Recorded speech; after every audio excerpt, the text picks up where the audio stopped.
pense que c'est entre 7 ans et 9 ans. J'ai connu une situation qui m'a perturbée. En fait, j'ai été victime d'abus. Qu'est-ce que ça a fait? C'est que ça m'a amenée à me tourner vers l'alcool. Mais à un moment, j'ai goûté l'alcool. Je ne sais même plus comment ça s'est passé. En fait, c'est fou parce que j'étais petite, je ne me souviens plus la première fois. Mais ça m'a fait une sensation de bien-être. Ça m'a réconfortée. Puis j'ai commencé à voler les bouteilles de mon père. Bonjour Jonah. Bonjour Julie. Ça va bien? Très bien, toi. Alors, faut que je te raconte mon histoire. J'ai vraiment à cœur aujourd'hui de te partager mon témoignage. Aujourd'hui, oui, je suis chrétienne, mais avant de connaître le Seigneur, il y a beaucoup de choses que j'ai besoin de partager aux personnes, à toi-même et aux personnes qui vont regarder cette vidéo. Donc, c'est sûr que quand on parle de la vie avant le Seigneur, on met tout en contexte, mais je veux vraiment, le point le plus important, c'est de dire que j'ai grandi dans une famille où j'ai reçu de l'amour, une famille où j'ai un père, j'ai une mère, un grand frère, une grande sœur, je suis la dernière. Je vivais dans une grande maison, dans un quartier vraiment chaleureux. Et tout allait bien en fait dans ma vie. Quand j'étais petite, à ma connaissance, j'ai vraiment les souvenirs que j'ai, c'est beaucoup de joie, beaucoup d'amour et j'étais entourée. Et à l'âge je peux pas te dire spécifiquement à quel âge, mais je pense que c'est 7 ans ou 8 ans, 9 ans. Je pense que c'est entre 7 ans et 9 ans. J'ai connu une situation qui m'a perturbée. En fait, j'ai été victime d'abus. Qu'est-ce que ça a fait? C'est que ça m'a amenée à me tourner vers l'alcool. C'est quel type d'abus que tu as subi à l'âge de 7 ans? C'était vraiment de l'abus sexuel, en fait, d'un oncle. C'est sûr que quand ça fait partie de la famille, c'est sûr qu'on dit que la famille, c'est un cocon, c'est vraiment notre zone de sécurité. Mais de toute façon, même on voit avec les statistiques, la plupart des abus sexuels se font vraiment dans la famille, soit un oncle, ou soit des fois, c'est même les parents. Puis moi, de mon côté, c'était un oncle. Alors là, tu as commencé à ressentir de la souffrance. Qu'est-ce qui t'a poussé à aller boire après? Est-ce que tu étais consciente? C'était anodin, en fait. C'est ça qui est fou. C'est au début, moi, j'étais beaucoup attirée. En fait, c'est comme si j'avais cette dépendance vers la boisson. Au début, c'était pas l'alcool, c'était les sodas. Un peu comme les enfants, le sucre. Donc au début, c'est les sodas. J'étais beaucoup à boire du sucre. Mais après, on va dire, je vais pas dire, c'était voulu. Mais à un moment, j'ai goûté l'alcool. Je sais même plus comment ça s'est passé. En fait, c'est fou parce que j'étais petite, je me souviens plus la première fois. Mais ça m'a fait une sensation de bien-être. Ça m'a réconfortée. Puis j'ai commencé à voler les bouteilles de mon père. Même mon père, il dit tout le temps, ah, mais quand il y a des invités, ah, mais j'avais telle bouteille, ça a disparu. Mais lui, il pouvait pas penser que ses enfants, en fait, parce qu'il dit, bah, j'ai mon frère et ma soeur, mais il dit, mais non, c'est pas eux. Puis même moi, je suis toute petite. Mais mon père savait pas, il disait, ah, mais j'ai toujours des bouteilles qui partent. Même lui, il se disait, mais qu'est-ce qui se passe? Je perds la tête, j'avais acheté telle bouteille. Puis en fait, c'est ça a commencé comme ça. Donc même le vol, ça m'a amené même à le vol parce que je volais mon père. C'est ça, sans son autorisation. Puis c'est sûr que si mes parents le savaient, ils allaient certainement me dire non, en fait. Et après ça, là, tu arrives à l'adolescence. Donc là, tu consommes de l'alcool. Et comment tu fais pour vivre, aller à l'école? C'est quoi ton quotidien maintenant? Bah, en fait, l'alcool, c'était plus quand je rentrais de l'école. Donc, limite, c'était comme mon goûter, en fait. Donc, j'avais ma bouteille à côté de mon lit. Puis même, je me rappelle, quand je jetais ça dans la poubelle, je mettais au fond de la poubelle, puis je mettais plein de déchets. Mais sinon, à l'école, en fait, on me voyait tellement souriante, on me voyait épanouie, parce que j'avais toujours ce côté de joie. J'ai toujours la joie. Même quand j'étais bébé, ma soeur me disait que je rigolais à m'étouffer, en fait. J'ai toujours cette joie, en fait, inexplicable. Et en fait, on va dire, cette joie est devenue un masque. C'est que cette souffrance, en fait, je la montrais pas tellement j'étais joyeuse, les gens pouvaient pas s'imaginer ce que je vivais. Et c'est vrai, en étant adolescente, au début, oui, j'étais petite, c'est l'alcool et tout. J'ai gardé l'alcool en étant adolescente, mais en fait, j'ai créé une deuxième dépendance. C'était en fait une dépendance émotionnelle. Donc c'est comme si je cherchais l'approbation des garçons à l'époque, parce que j'arrivais pas à me voir comme aujourd'hui Dieu me voit, en fait, même m'a toujours vue. Je me voyais vraiment horrible, même physiquement, je me voyais pas très belle. Je pensais que j'avais plein de défauts et j'avais besoin qu'on m'aime, j'avais besoin que les gens me disent « Oh Julie, t'es extraordinaire, t'es incroyable », sachant encore une fois, mon père me le disait. C'est ça qui est fou. Comme je disais, dès le début, j'ai vécu dans une famille où il y avait beaucoup d'amour. Mon père me disait tout le temps, ah, c'est ma star, oh, tu vas être la star et tout. Même il voulait que je fasse du théâtre, parce que j'avais toujours cette faculté, même quand je parlais, à bien m'exprimer, même petite, je parlais avec les adultes, je parlais même de politique, je faisais des débats, même ils disaient, mais c'est qui cet enfant qui parle comme une adulte? Donc j'avais beaucoup de capacités quand j'étais petite, puis je savais déjà où je voulais aller. Je savais que je voulais être journaliste. Ou ça, je disais peut-être journaliste ou avocate. Mais c'est marrant parce que dans le journalisme, en fait, des fois, on est avocate parce qu'on défend une idée. Et j'avais toujours ces facultés. Mais parallèlement, c'est comme si je menais une double vie, en fait. Une vie de fille brisée. Donc je me cachais, comme je disais, derrière l'alcool, derrière les relations avec les garçons. Comment tu faisais au quotidien comme tu es adolescente et là maintenant tu fréquentes les garçons, j'imagine que tu sors, tu vois, des fêtes. Raconte-moi une situation que tu t'es sortie, que tu as fréquenté des garçons quand tu étais adolescente. Alors, il y en a plein. En fait, c'est fou parce que comme on est... je connais pas vraiment... Parce que moi, en fait, je parle du collège. Je sais qu'ici au Québec, c'est différent, mais pour donner l'âge, c'est que de 10 ans à 12 ans, j'étais sage, on va dire. C'est que j'étais vraiment innocente. Oui, je voyais les garçons de loin, mais j'étais innocente en fait. Mais c'est vraiment quand j'ai rencontré une amie à l'âge de 13 ans, c'est elle tout de suite qui m'a amenée en fait à sortir de cette innocence en me disant, mais elle m'a montré qu'est-ce que je pouvais faire en fait pour aller plus loin. Par exemple, pour sortir, oui, j'avais 12 ans, mais je faisais 16 ans physiquement. Donc, elle me disait, on pouvait aller dans telle soirée, que des personnes organisaient. En fait, elle m'apprenait à aller à certains endroits sans que mes parents le sachent. En fait, elle me donnait des stratégies pour doubler en fait mes parents. Parce que mes parents me faisaient vraiment confiance. Donc, même, elle voulait que je dorme chez elle. Pour comme ça, si je suis chez elle, en fait, on pouvait sortir parce qu'elle, contrairement à moi, ses parents étaient absents, on va dire. Ses parents étaient, quand je dis absents, c'est au niveau de l'éducation. Ils n'étaient pas derrière elle. Mais mon père était tellement derrière moi. Même à l'époque où, quand j'avais 15 ans, on avait un téléphone portable. On commençait à avoir des téléphones portables.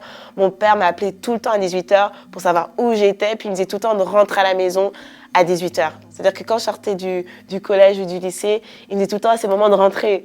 Et même quand je devais aller dans des soirées avec des amis, ils me disaient à 20h tu rentres ou à 22h. Mais je dis mais c'est là que tout commence. Puis j'avais beaucoup mon père qui était derrière moi, mais le fait que je dormais chez une amie, ça me permettait en fait de sortir du radar. En fait, mon père c'était vraiment le radar, donc je sortais en fait de ce radar. Tu sortais la nuit, dans les soirées, dans les boîtes de nuit et tout. Les boîtes de nuit. Et effectivement, les boîtes de nuit, j'ai commencé très jeune, parce que là, à 15 ans, c'est marrant parce qu'à 15 ans, je faisais 18 ans, 19 ans, j'avais 15 ans. Donc j'allais en boîte de nuit, puis il y avait je fréquentais beaucoup de garçons qui avaient soi-disant plus que moi. Donc comme j'avais 15 ans, ils avaient 25 ans, ou 50 plus que moi, ils avaient 20 ans. Donc comme on était avec eux, en plus on était des filles en boîte de nuit, ils veulent qu'il y ait des filles qui rentrent dans les boîtes, il fallait mettre des talons, être maquillées. Donc ça passait, on ne demandait pas nos cartes d'identité. En tout cas à l'époque, c'était moins contrôlé. Donc oui, j'avais accès facilement aux boîtes de nuit. Puis en France, les boîtes de nuit, c'est jusqu'à 6h du matin. Donc toute la nuit, j'étais dehors à boire, parce que c'était les garçons parce que moi j'étais jeune, donc je ne pouvais pas m'acheter de l'alcool, mais c'est les garçons qui ramenaient de l'alcool. C'est ça. Et qu'est-ce qui s'est passé là? Donc, tu as cette vie-là où est-ce que là, tu t'amuses, tu essaies de fuir un peu la souffrance, de fuir la douleur, comme tu viens de me dire, tu ne te trouvais pas nécessairement jolie. Comme tu sais que cet événement-là t'a volé le sens de ta valeur, alors l'alcool, l'amusement, les fêtes camouflaient tout ça. Et qu'est-ce qui s'est passé? Est-ce qu'il y a eu un moment où tu as senti un vide? Qu'est-ce qui s'est passé par la suite? En fait, ça allait de pire en pire. C'est que je cherchais en fait l'affection des hommes. Je cherchais la paix à travers l'alcool. Mais j'avais besoin de plus, en fait. Il y avait toujours un manque, il y avait toujours un désir. Puis les personnes avaient beau me dire « Oh mais non, Julie, t'es jolie ou t'es intelligente », moi je ne le voyais pas comme ça. Donc même si je me nourrissais des paroles, mais ça ne suffisait pas. J'avais un vide, un manque. Puis là, je me rappelle, c'est vraiment vers 14 ans, 15 ans, je commençais même à me mutiler, en fait. Je me rappelle, ça a commencé quand j'étais en vacances chez une de mes tantes. Et en fait, je sais qu'il y avait comme une lame de rasoir. Puis moi, en fait, je commençais à me mutiler parce qu'en plus, c'est fou parce que je regardais les films et je voyais des filles faire ça. Dans les films, parce que les films nous montraient aussi la souffrance des filles, mais dans certains films, ils ne montraient pas comment les filles s'en sortaient. On ne voyait pas vraiment, parce qu'on ne parlait pas forcément de Jésus. Donc moi, je me suis dit, peut-être dans ça va me faire du bien. Donc je commençais à reproduire ce que je voyais dans les films. Donc je me mutilais et tout. Puis à un moment, même ma soeur, une fois, elle avait vu des traces. Elle me disait, c'est quoi ça et tout, tu joues à quoi? Puis moi, je rigolais, je disais, oh, non, mais c'est rien. C'est juste pour faire semblant, mais c'est pas grand-chose, je me suis blessée ou quoi que ce soit. Puis après, j'avais des pensées suicidaires qui commençaient à venir parce que vu que je cherchais l'affection des hommes, je cherchais le bonheur dans l'alcool, mais ça, comme je disais, ça suffisait pas. Donc je me suis dit, la mort peut-être va satisfaire en fait cette tristesse, va remplir cette tristesse, va répondre peut-être à cette peine. Puis je me rappelle, j'avais fait des tentatives de suicide, mais rien ne se passait. Comme une fois, j'avais pris beaucoup de médicaments parce que chez nous, en fait, ma mère, elle travaille à l'hôpital et tout. Puis on avait vraiment un placard avec plein de médicaments, puis je prenais beaucoup de médicaments. Puis pareil, la télé me montrait que comment se suicider, il fallait prendre l'alcool et les médicaments. C'est des choses que je ne pouvais pas savoir, mais comme les films me montraient qu'en prenant l'alcool et les médicaments, c'est comme ça qu'on peut mourir, j'essayais. Mais en fait, rien ne se passait. Je dormais toute la journée, je me réveillais, j'étais super malade. Tu avais quel âge à l'époque quand tu as commencé à vouloir enlever la vie? 14 ans, 15 ans, c'est vraiment là où ça a été plus difficile en fait. 14 ans, 15 ans, puis comme je dis, ce qui était surprenant, c'est que personne ne le voyait. Tout le monde me donnait plein de compliments. Oh Julie, t'as plein d'amis. Oh, tout le monde t'aime bien. Oh, à l'école, tu réussis, t'as des super bonnes notes. Toi, t'as un avenir. En plus, t'es dans un bon quartier. Puis j'avais beaucoup d'amis qui vivaient dans les appartements ou dans des HM. En fait, c'est des logements en fait. Du gouvernement. C'est ça, en fait, les parents avaient besoin d'aide du gouvernement pour se loger, que nous, on n'avait pas ça, en fait. Et en fait, tout me semblait, de l'extérieur, tout le monde dit, mais t'as la belle vie, tout est beau, t'as rien qui te manque, en fait. C'est quel élément déclencheur a fait en sorte que de décider d'avouer, justement, que t'étais pas heureuse? En fait, j'ai toujours été dans le déni. En fait, d'avouer, c'est-à-dire face aux gens ou moi-même? Avec toi-même. Moi-même, j'ai toujours été dans le déni. Plus j'ai accumulé les relations avec les hommes, quand je dis toujours, avant Jésus, plus j'ai accumulé les relations avec les hommes et tout, j'étais encore dans un déni. J'entendais des voix qui me disaient « mais tu sers à rien, suicide-toi ». Puis c'est fou parce que dans ma chambre, moi je dessinais beaucoup. Puis moi je dessinais en fait mon avenir. Donc moi, comme je me voyais soit journaliste ou avocate, puis j'essayais de visualiser ma vie. Mais à côté de ça, en fait, quand je postais ça sur les murs, je cognais ma tête contre les murs parce que j'entendais des voix qui disaient « suicide-toi ». Je devenais folle, je criais, je pleurais chaque nuit. Je disais, comme ma mère, en fait, est vraiment chrétienne. Ma mère est une femme vraiment qui prie. Elle me parlait de Jésus depuis que je suis petite. Mais moi, en fait, je voyais Dieu comme un juge. Donc, je lui disais, en tant que juge, toi seul peux ôter ma vie vu que j'arrive pas à mourir. Et je prie chaque soir pour mourir. Puis le matin, je me réveillais, mais j'étais toujours en vie. Puis à un moment, j'ai décidé de vivre cette vie sur Terre comme un fantôme, ou même un zombie. Je errais, j'étais morte, mais j'étais vivante selon les gens parce qu'ils me voyaient sourire, mais à l'intérieur, j'étais morte. Et je voyais que là, il y avait un vrai problème. Il y avait un vrai problème, et même avec l'alcool, parce que là, j'étais adolescente. J'avais encore accès j'étais en relation avec des amis qui buvaient aussi beaucoup. Donc là, l'alcool, ça coulait à flot, même si c'était même n'importe quelle heure. L'après-midi, j'étais ivre. Je sortais, j'allais chez des amis, j'étais ivre. L'après-midi, le soir, tout le temps. Et à un moment, c'était vraiment à l'âge je crois que j'avais 17 ans.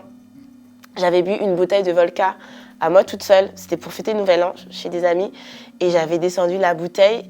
Et tout le monde dit, mais c'est passé quoi? Parce qu'ils ont vu la bouteille vide. Ils disent, mais qu'est-ce qui se passe avec la bouteille là, qu'il a descendue? Puis moi, j'étais là. En fait, quand il parlait, j'entendais plus personne.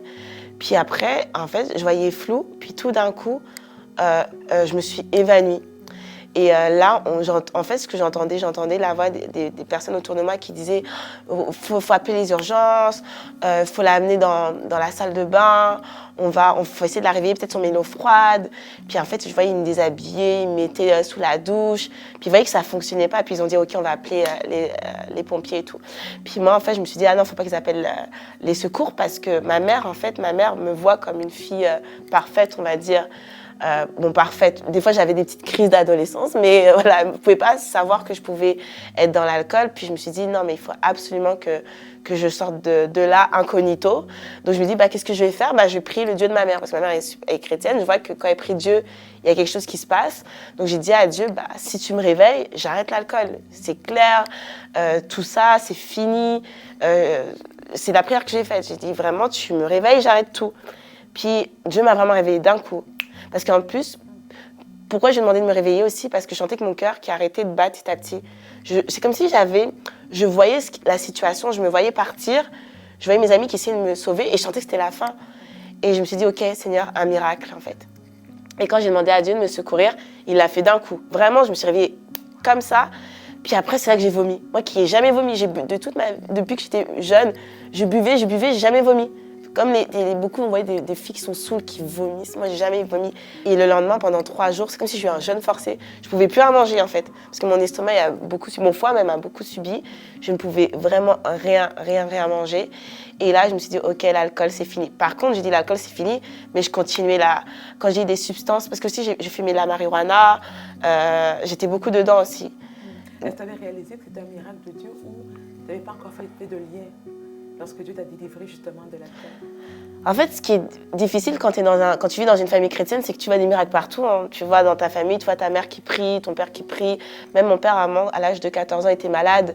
Les médecins ils ont dit qu'il a un cancer, que c'est grave. On a prié, même moi j'ai prié, Dieu a agi. Donc j'avais l'habitude de voir des miracles dans ma vie, autour de moi, mais pour moi c'était normal. Sachant que quand aussi les films, je regardais des films, les miracles, on parle de Dieu, pas dans les films, on parle de la sorcellerie, mais on parle de la magie blanche.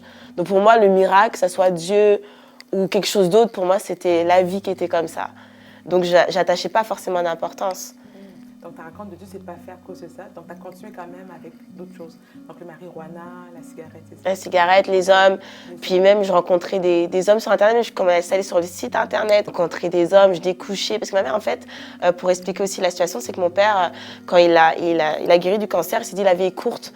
Et il voulait en fait vivre en Guyane parce que comme il était prof et tout, parce qu'il a la retraite, mais il était prof.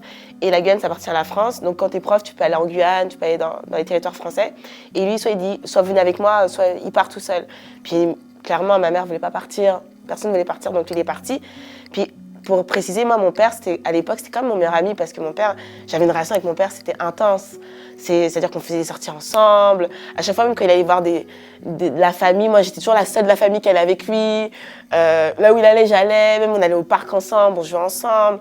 Ou comme moi, je faisais du sport, comme j'ai fait de la boxe, il était toujours derrière moi. J'ai fait plein de sports, il est toujours là à voir, en fait, à assister. J'ai fait du basket, il était toujours là pour me supporter, en fait.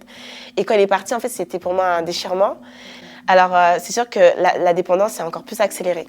C'est la marijuana, les hommes et tout. Ça, c'est accéléré. Et là, tu as quel âge à peu près? 17, 18? 16 ans, 17 ans. 17 ans. Et à l'âge de 16 ans, j'ai rencontré quelqu'un de toxique pour ma vie. Vraiment, dans ma vie, c'était quelqu'un de toxique et qui me parlait mal, qui était violent physiquement et qui me forçait aussi à avoir des rapports sexuels. Et il m'a tellement traumatisée que j'avais des blocages, en fait. Il me disait que il a réconforté, en fait, il a amplifié, en fait, cette idée que je me disais, en fait, une idée que je me disais que ma vie n'a aucun sens et que je vois ma valeur à travers les autres. Et lui, il me disait qu'il avait de la valeur, que j'avais de la valeur parce que j'étais sa copine. Et parce que comme à l'époque, c'est une personne qui était vraiment, qui avait un beau visage, donc cette personne me disait, bah voilà, t'as de la chance d'être avec moi, je peux avoir plein de filles, c'est toi que j'ai choisi. Donc limite, sois honorée en fait. Donc tu me dois quelque chose parce que t'es avec moi en fait. Et il était vraiment dur, des mots et tout. Et donc moi je m'accrochais parce que je me suis dit, bah oui, il a raison. En fait, moi je me trouvais pas belle, donc il a raison. C'est une chance d'être avec lui. Et à la fin, en fait, ce qui est fou, c'est que je crois que c'est les prières des parents et je le crois fortement. Ma mère a beaucoup prié pour moi, tout le temps, elle priait tous les soirs. Elle ne voyait pas ce qui se passait, mais je pense que c'est la prière de ma mère qui m'a délivrée de l'emprise de cet homme. Parce que du jour au lendemain, je ne sais pas comment j'ai fait 5 mois de relation avec lui, vraiment relation abusive. Du jour au lendemain, j'ai eu un dégoût. Je me suis libérée de ça, mais je ne sais pas comment. C'est un miracle de Dieu. Exactement, du jour au lendemain. Ça allait de pire en pire avec lui, mais du jour au lendemain, j'ai dit non, je ne veux plus cette relation. Puis je l'ai laissé. Et pareil. Avec plus de sentiments? Rien, c'est parti. Vraiment, plus de dépendance. J'ai dit non, lui, je veux pas. Mais est-ce que tu as reconnu à la main de Dieu à ce moment-là ou pas encore? Non. Faut encore un peu plus? Non. C'est quoi la suite? En fait, c'est fou parce que comme en fait, c'est marrant parce que je disais un peu la Bible parce que ma mère, à travers ma mère, puis c'est Samson quand il se coupait les cheveux, il perd sa force. Et moi, je disais, bah, le garçon, à un moment, il s'est coupé les cheveux. Donc je me suis dit, peut-être c'est pour ça que j'ai plus d'attirance, peut-être c'est ça, l'emprise qu'il avait sur moi, j'ai mis ça dans ses cheveux. Je me suis dit, peut-être, je faisais des parallèles tellement bizarres, je me dis, j'ai mis ça dans ses cheveux et tout. Mais après, en fait, c'est après lui, je suis partie à l'université Et là, en fait, pour revenir un peu dans le passé, même si j'étais dans l'alcool, même si j'ai connu l'abus, j'avais une voix qui me disait, et aujourd'hui je sais que ça va de Dieu, mais à l'époque je ne savais pas. Pareil, en fait, Dieu me parlait, mais je n'ai jamais reconnu sa voix. J'avais cette voix à 9 ans qui me disait, je vais être journaliste, je vais aller au Canada, je vais être journaliste et je vais me marier. C'était vraiment une voix que j'avais entendue. Et donc, moi, depuis l'âge de 9 ans, je cherche mon mari. Et donc, du coup, quand j'étais à l'université, je me suis dit, je suis à l'université, je suis dans la communication, c'est le moment, je vais peut-être rencontrer l'homme de ma vie. J'avais rencontré un homme, je pensais que c'était l'homme de ma vie. Mais pareil, lui, il m'a vraiment, à cette époque, il m'avait vraiment détruit. Et là, j'étais à bout. Là, j'en pouvais plus. Là, j'avais 19 ans. Et c'est là que j'ai dit, OK, j'en peux plus. J'en ai marre de cette vie sur Terre. Je veux vraiment en finir. Vraiment en finir, c'est-à-dire que je faisais des prières, c'est pas en finir par moi-même. C'est comme je dis, j'ai vu des miracles. J'ai dit, toi, Dieu, je parlais à Dieu comme ça, toi qui fais les miracles, sors-moi de cette vie, tue-moi. Donc chaque soir, je priais pour que Dieu me ôte la vie. Et le matin, quand je me réveillais, je voyais toujours, j'étais en vie, je pleurais. Puis à un moment, en fait, c'est là, ce moment où j'ai rencontré Jésus, c'est que j'allais à un stage en journalisme. Même ça, pour ça, encore un parallèle. Hein. Tout se passait bien. J'avais un stage facilement. À 19 ans, je travaillais avec un média qui était reconnu, avec un journaliste connu. Tout était beau au niveau professionnel. J'avais juste 19 ans et toutes les portes s'ouvraient. Mais il y avait un manque. Mais ça ne me suffisait pas. Puis là, je voyais autour de moi, j'avais des amis qui étaient chrétiens, même des amis qui ont fait, on va dire, les 100 coups avec moi, j'ai vu leur vie basculer parce qu'ils ont connu Jésus. Puis eux, ils me parlaient tout le temps de Jésus. En fait, c'est des semences. Ils me parlaient de Jésus, puis j'ai vu qu'ils changeaient. Des gens qui étaient colériques, qui devenaient patients. Des gens qui étaient avec les hommes qui ont décidé de s'abstenir. Mais moi, je voyais ça de loin. Je voyais qu'ils avaient une joie, en fait, inconditionnelle. Je les enviais de loin. Et la prière que je faisais, parallèlement avec la prière où je demandais à Dieu de me tuer, je disais, aussi, j'aimerais avoir un bon entourage parce que j'ai trop de personnes toxiques autour de moi. Et je dis, pourquoi pas des chrétiens, en fait, plus de chrétiens ou connecter avec des chrétiens. J'avais dit ça à Dieu. C'est marrant, je voulais pas être chrétienne, mais je voulais avoir des amis chrétiens. J'avais avoir plus de chrétiens dans ma vie. Et c'est là que, quand j'étais à la gare, il y a une fille qui s'est retournée, qui m'a regardée et qui m'a souri. Puis après, elle s'est dit, oh, excuse-moi, je t'ai pris pour quelqu'un. Puis elle est partie, puis elle s'est arrêtée. Elle est revenue, elle a fait, mais je crois que je dois te parler. Puis elle m'a dit, on a un événement qu'on fait. Elle m'a pas dit qu'elle était chrétienne. Elle me dit, il y a un événement qu'on fait, il y aura de la musique, il y aura de la danse, il y aura des arts et tout. Est-ce que tu veux venir? Puis c'est quand j'ai dit, OK, mais qui organise? Après, c'est ça qu'elle m'a dit, c'est des jeunes chrétiens passionnés de Dieu, qui ont des dons et qui veulent vraiment évangéliser à travers leurs dons. Puis moi, le mot évangéliser, je ne savais pas forcément ce que ça voulait dire pour moi. Puis j'ai dit, OK, c'est cool, il y aura la nourriture gratuite, il y aura de la musique. Je me dis, OK, super, c'est vraiment ma prière. Je vais dire, je vais connecter avec des chrétiens. Puis quand je suis partie le jour à cet événement, avant ça, en fait, c'était le dimanche, il y avait l'église et c'était les jeunes qui faisaient l'église. C'était vraiment comme c'était le festival des jeunes. Ça veut dire que ça soit la chorale, les gens qui amènent la louange. C'était les jeunes qui étaient à l'honneur. Et moi, quand j'arrive, en plus, on arrive en retard. J'étais partie avec une de mes amies qui avait donné sa vie au Seigneur. La même amie qui m'avait appris à faire des choses, à défier mon père, à mentir à mon père, à fréquenter les hommes, etc. Elle avait donné sa vie au Seigneur. Et elle-même, elle m'a dit, tu sais, l'église où tu vas, c'est marrant parce que c'est mon église. Et parce qu'elle m'invitait. Et à chaque fois, quand elle a dit ça, c'est son église, puis je vois le nom de l'église. En plus, c'est une église qui avait comme une mauvaise réputation à l'époque, mais c'était franchement une très bonne église. Hein. Puis je me dis, non, ils m'ont piégée. Je me suis dit, non, je me suis fait avoir. Je me suis dit, non, je voulais pas y aller. Puis comme je suis une femme de parole, j'ai donné ma parole que j'y allais. Je dis, OK, vas-y, en plus, je vais aller avec toi, je te connais. Donc, mon ami arrive tout en retard. On est arrivé presque à 40 minutes de retard. C'était une méga church, donc on était dans une salle annexe, tout ce que je n'aime pas. J'étais tellement frustrée, je dis déjà j'arrive en retard, je suis dans une salle, il y a un écran, ça sert à quoi? En fait, j'aurais pu rester chez moi. J'étais là, j'étais frustrée. Puis en fait, j'entends cette voix qui me dit concentre-toi en fait. Et là, quand je regarde l'écran, je vois ces jeunes en fait qui ont une joie inconditionnelle, une joie que je ne connaissais pas. Il y avait des couleurs partout. C'est-à-dire leur t-shirt, je me rappelle toujours cette couleur orange, il y avait du jaune, du rouge. Ils chantaient Dieu, tu es bon, c'était vraiment une louange et tout. C'était rythmé, il y avait des danses. Et moi, en fait, j'étais hypnotisée vraiment. J'étais, waouh, Seigneur. j'ai dit, je veux te connaître. Et je ne connaissais pas la prière, confesser Jésus, lui dire que je veux que ça soit mon Seigneur, mon Sauveur, le suivre. Et en fait, Dieu m'a dit, est-ce que tu veux me suivre? Vraiment, il m'a dit, tu veux me suivre? J'ai dit, oui, je te suis. Il m'a dit, ok, suis-moi, en fait. Et j'ai dit, oui, je veux te suivre et je ne veux plus retourner dans mes choses du passé. Sans qu'il y ait un pasteur qui me dise, qui me fasse la prière du salut. C'est un one-on-one, en fait, avec Dieu. Il m'a dit, suis-moi. J'ai dit, ok, je te suis, je suis là. En fait, j'ai dit, utilise-moi. Je veux mettre ma vie en ordre. Je veux vraiment avoir cette joie avec toi. Et j'ai dit, à partir d'aujourd'hui, j'avais dit à Dieu, je veux aller dans cette église. J'ai dit, je serai là tout le temps. Et sachant que c'est une église de chez moi, on met 1h50 en transport. C'est-à-dire, je prends le bus, je prends le train, le métro, le train, après le bus pour y aller. Oui. Tu as vraiment été touchée. Vraiment, oui. Wow. Et là, Julie, et qui maintenant à partir de ce moment-là? Bah là, en fait, je suis partie dans l'extrême. C'est dans le sens que j'étais pressée, j'étais heureuse d'avoir cet amour, sentir cet amour inconditionnel. Et en fait, la facette de Dieu que j'ai vue, c'est le Père. Parce que mon père, oui, j'avais une relation avec mon père, puis mon père était parti quand j'étais à 16 ans et tout. Puis Dieu m'a montré ce père qui n'abandonnait pas, en fait.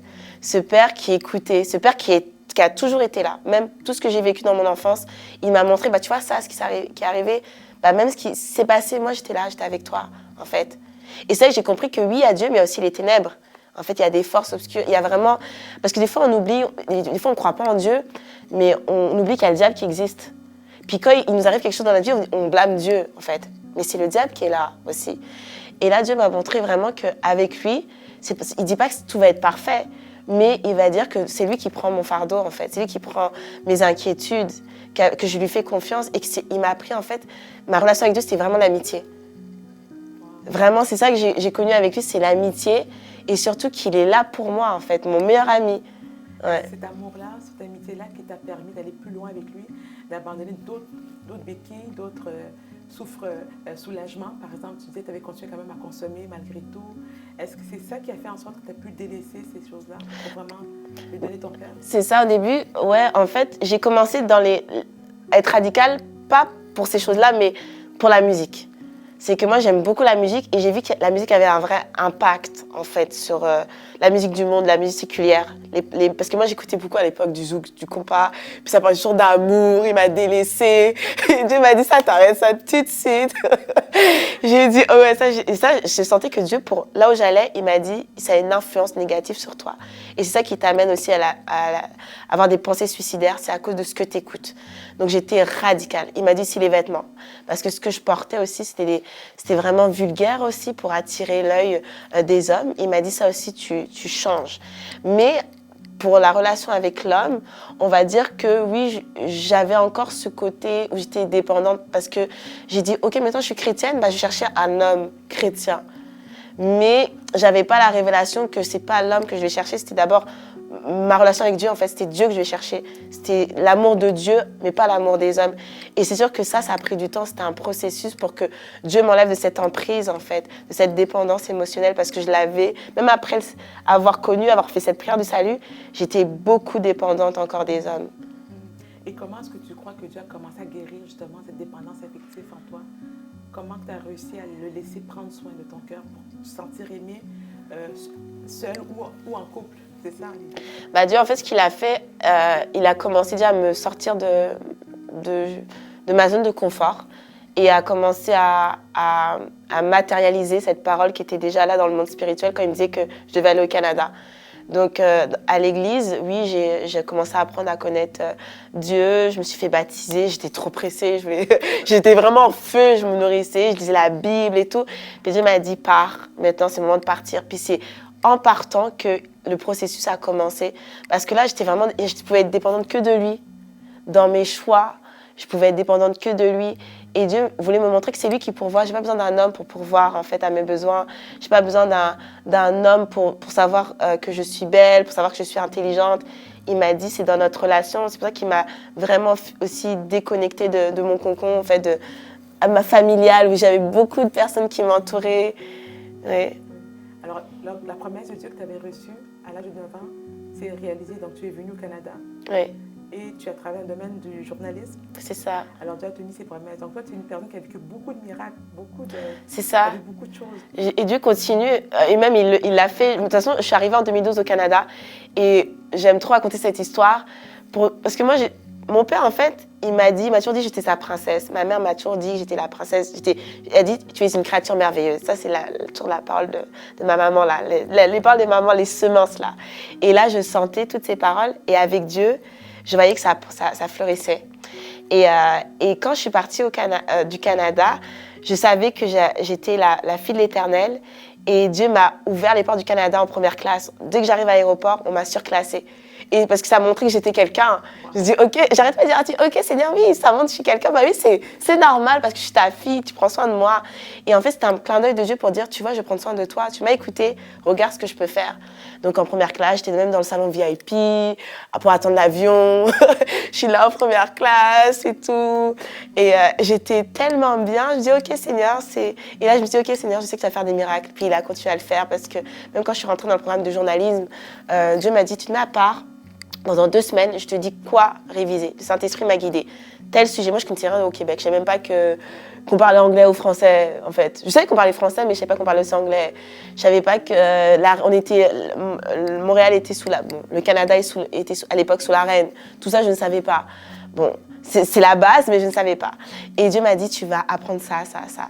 A, B, C, D. Et quand j'arrive à l'examen, tout ce que Dieu m'a dit, ça a été. Quand j'arrive aussi à l'examen oral, pareil, je parle de ma foi avec Dieu. Je parle de ma relation avec Dieu. Et sachant qu'au Québec, on me dit qu'on n'a pas le droit de parler de Dieu. Bah, Dieu a ouvert une porte, j'ai parlé de lui et j'ai été acceptée. Et ça aussi, c'est un miracle. Vraiment, beaucoup de miracles, beaucoup d'interventions vraiment de Dieu, hein, la faveur de Dieu est vraiment sur toi.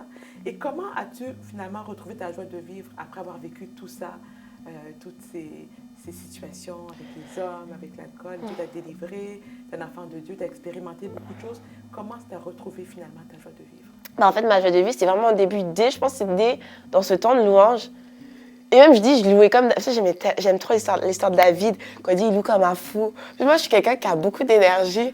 Puis, la joie de le vivre, j'ai vraiment vécu dans ma relation avec Dieu, et surtout dans la louange, dans la musique. Et le fait de louer Dieu à chaque fois, le matin, le soir, l'après-midi, de chanter, de danser pour lui, en fait, je nourrissais cette joie, je cultivais cette joie, et cette joie devenait inconditionnelle. Avec Dieu, je me dis tout le temps, on a des fous rires, lui et moi, on rigole, on est ensemble. À chaque fois, j'aime ça, puis je sais qu'il entend mon rire, j'entends son rire. Puis même une personne m'a dit, tu sais, Julie, tu demandes d'entendre le rire de Dieu, mais en fait, comme il vit en toi, c'est quand tu ris, bah Dieu rit avec toi. Donc en entendant ton rire, tu l'entends rire avec toi. Et avec Dieu, on a tellement une belle relation que cette joie, je l'ai eue dès que je l'ai rencontré réellement, en fait, dès que j'ai décidé de le suivre et mettre mon cœur vraiment à disposition, vraiment de le servir et de l'aimer. Cette joie, en fait, a grandi chaque jour. Ouais. Quel conseil donnerais-tu à une personne qui a vécu une situation similaire à la tienne, une personne qui a souffert peut-être d'un abus ou qui souffre d'une dépendance affective, qui souffre de d'autres types de dépendance finalement? Quel conseil donnerais-tu à cette personne? Je pourrais dire que dans le monde, des fois qu'on souffre de dépendance ou de l'alcool, on essaie de trouver des solutions à travers des spécialistes. C'est vrai que c'est important, mais ce qui est fou avec Dieu, c'est que lui, c'est notre premier spécialiste. Ça commence avec lui. Parce que l'alcool, j'ai pas été dans une réunion d'alcooliques anonymes. Il m'a délivré d'un coup. L'abus, c'est vraiment dans ma relation avec Dieu. C'est sûr, c'est important de parler parce qu'on a besoin aussi de prière. J'ai été beaucoup entourée de personnes qui ont prié pour moi, mais c'est aussi une décision en fait. Ma délivrance s'est faite à partir d'une décision. À un moment de ma vie, je me suis dit, Seigneur, je souffre énormément. J'ai besoin d'une intervention, j'ai besoin de toi. Et le conseil que je donnerais à ces personnes, c'est de parler à Dieu. C'est que même si on dit qu'on n'a pas la force, mais Dieu nous donne la capacité. Et lorsqu'on verbalise ce qu'on ressent, Dieu intervient en fait. Dieu intervient d'une manière surnaturelle. Soit il intervient directement, soit il va utiliser des personnes en fait pour agir. Et le plus important dans tout ça, c'est de parler à Dieu. Et même si des fois, moi, comme je ne savais pas qui était Dieu, mais j'ai commencé à ouvrir la bouche, Puis Dieu était là, il a toujours été là, il m'a entendu, il a entendu mes prières. Même quand, parce que des fois on dit, pour être un bon chrétien et tout, il faut connaître toute la Bible. Mais moi, ce que j'aime dire, c'est que Paul, il n'avait pas forcément toutes les lettres, en fait, que d'autres apôtres avaient écrites. Il n'avait pas connaissance, même certaines personnes de la Bible qui avaient écrit des livres de la Bible, parce qu'on dit qu'il y a 66 livres, si je ne me trompe pas. Les gens n'avaient pas forcément connaissance des autres lettres, mais ils avaient une relation avec le Seigneur. Puis en fait, Dieu grave en fait sa parole dans nos cœurs. Parce que même moi, quand je subissais en fait tout ce que j'avais subi, et quand j'ai connu le Seigneur, il y avait une parole qui était venue, c'est écrit la promesse, affiche-la. Je ne connaissais pas la Bible, mais la Bible est vivante. La parole de Dieu est vivante, il vit en nous. Et j'ai affiché en fait les promesses de Dieu. Quand je dis je vais aller au Canada, j'avais affiché le drapeau du Canada. J'avais affiché une fausse lettre d'admission pour dire que je suis admise en journalisme. Et j'ai compris qu'est-ce qui a fait. C'est ça que je conseille à toute personne, c'est vraiment d'ouvrir la bouche et de parler à Dieu. Vous n'avez pas besoin de citer les versets de la Bible, vous avez juste besoin d'être vrai en fait, parce que Dieu aime la simplicité de cœur et l'authenticité. Et c'est ça vraiment qui m'a délivrée en fait. Wow, super. Et qui est Jésus pour toi, Julie, aujourd'hui? Vraiment, pour moi, c'est mon meilleur ami. Je vois toujours, moi, l'amitié, c'est tellement important. Et c'est mon meilleur ami, c'est mon sauveur, c'est mon Seigneur, parce qu'on dit sauveur, il m'a sauvé des situations, c'est-à-dire parce que j'entendais des voix, j'étais dans une crise d'identité, il m'a sauvée parce que, de toute façon, on sait par son sacrifice à la croix, il nous a sauvés même avant ma naissance, mais le fait que je l'ai rencontré, j'ai accepté en fait le sacrifice qu'il a fait pour moi. Et c'est là que j'ai été sauvée parce que j'ai décidé de le suivre. Et mon Seigneur, parce que j'ai décidé de lui faire confiance. Parce que des fois, il y a beaucoup de gens qui parlent de Jésus, qui disent « Jésus m'a sauvée », mais ils continuent à vivre leur vie, en fait. Mais moi, j'ai décidé que ma vie ne m'appartenait pas. Puis, c'est fou parce que, comme on dit, toutes les choses que le mal a créées, Dieu le tourne en bien. C'est que les pensées suicidaires que j'avais, comme ma vie n'a pas de sens, c'est comme si Dieu l'a tourné avec cette vie. C'est pas qu'elle n'a pas de sens, mais cette vie ne compte pas dans le sens qu'elle compte pour lui. Mais je veux dire, je ne dois pas en fait me focaliser sur le monde séculier, mais me dire que c'est éphémère tout ce que je vis. C'est que grâce à ça, j'arrive facilement à me détacher des choses du monde, même de ce que les gens pensent de moi en fait. Le plus important, c'est ce que Dieu pense de moi. C'est pas que je dis c'est mon Seigneur, parce que je sais que ma vie pour lui, c'est que je l'écoute, je lui obéis. C'est vraiment ma nourriture. Puis si les gens ne sont pas contents, bah tant pis, en fait. Le plus important, c'est d'obéir à Dieu. Puis mon meilleur ami, c'est parce qu'il m'écoute, c'est parce que je me confie, je m'amuse avec lui, je rigole avec lui. Puis c'est juste extraordinaire. Donc oui, Jésus, pour moi, c'est mon sauveur, c'est mon Seigneur, mais c'est aussi mon meilleur ami, oui. Oh, merci d'avoir partagé ton témoignage. Tellement touchant que vraiment, c'est quelque chose de faire de Dieu son meilleur ami. Je le souhaite à tout le monde. Merci Julie pour ce beau témoignage. Merci infiniment. Merci à toi de m'avoir invitée. Oui.